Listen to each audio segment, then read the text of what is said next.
In this screencast, we're going to continue talking about the transport of materials across the cell membrane, but specifically, we're going to focus on osmosis.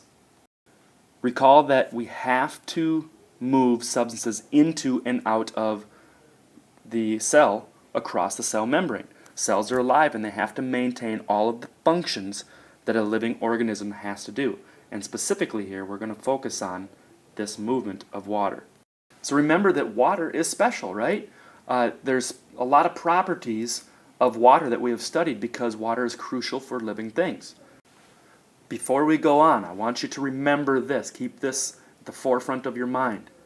When thinking about the transport of water across a membrane, you only need to consider the relative concentration of water molecules on both sides. When you're talking about the movement of substances, it's only the individual concentrations of those substances that you need to worry about. Osmosis is just the diffusion of water. H2O molecules will act just like any other molecule when it comes to the movement across a cell membrane. So water molecules will move from where they are highly concentrated to where they are lower in concentration across a semi-permeable membrane. It's the direction that we want to learn about. It's the direction of osmosis occurring that we want to nail down. And it has to do with the solute concentrations of substances. So first of all, we want to look at some word parts again. Hyper means more than or above, and hypo means less than or under. Iso means the same. When you're talking about tonic or ton, you're talking about tonicity, the strength of. So we're talking about the solution. Hypertonic means more concentrated with stuff dissolved in water. Hypotonic solution is one that is less concentrated with solute. And if it's isotonic, that means that it's an equal concentration on both sides of a membrane. So a couple things here. Hypertonic, I think of being very, very concentrated of a solution. Hypotonic, for instance, distilled water. You can't get any more hypotonic than distilled water. There's nothing dissolved in the water. So what happens to cells, living cells, when they are in an environment, whether it's hypotonic, hypertonic, or isotonic? So first of all, in a hypotonic solution, the water is going to move in. Now, in animal cells, that could actually burst. Think about a water balloon that you're filling up with. Just continue to fill up with water. There's a limit there. But in plant cells, that helps them maintain their shape. It's called turgor pressure, and that's good because plants need to maintain turgor pressure. The opposite of that is wilting. Speaking of that, hypertonic solutions, water is going to move out of the cell into the environment. So that's going to leave you with shrinked or shriveled cells. In a plant cell, that's called wilting. So in isotonic solutions, there's really no net movement. Now remember, water is still moving. It's moving in and moving out, but there's no net movement. So in hypotonic solutions, when there is less solute dissolved in the environmental solution, like putting a cell in fresh water, the high concentration of water around the cell is going to cause the movement into the cell. And animal cells are just going to burst.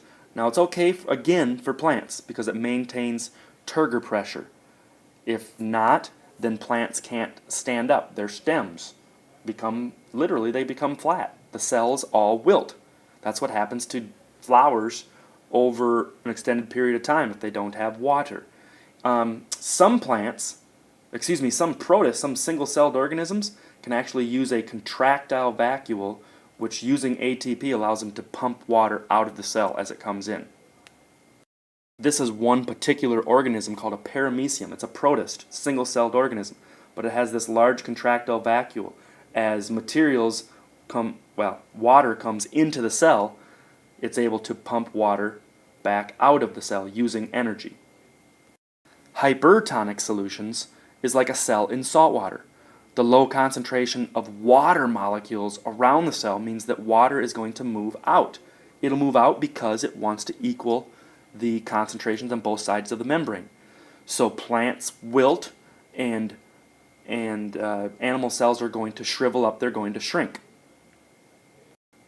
This is exactly why plants, you can over-fertilize plants, because when you give them too much solute in the water, it actually becomes a hypertonic solution.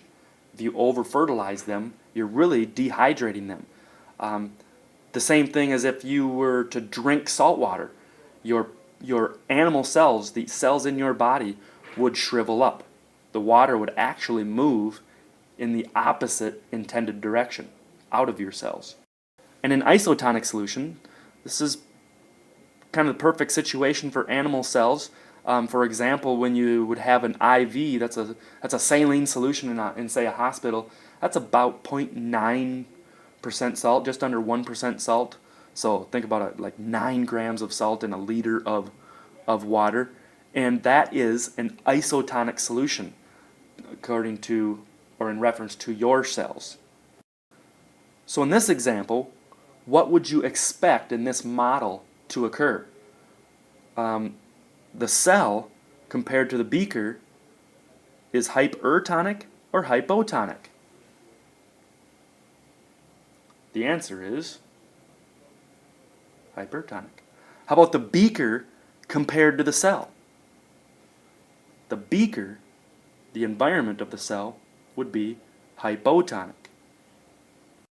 So which direction would you expect to have a net flow of water?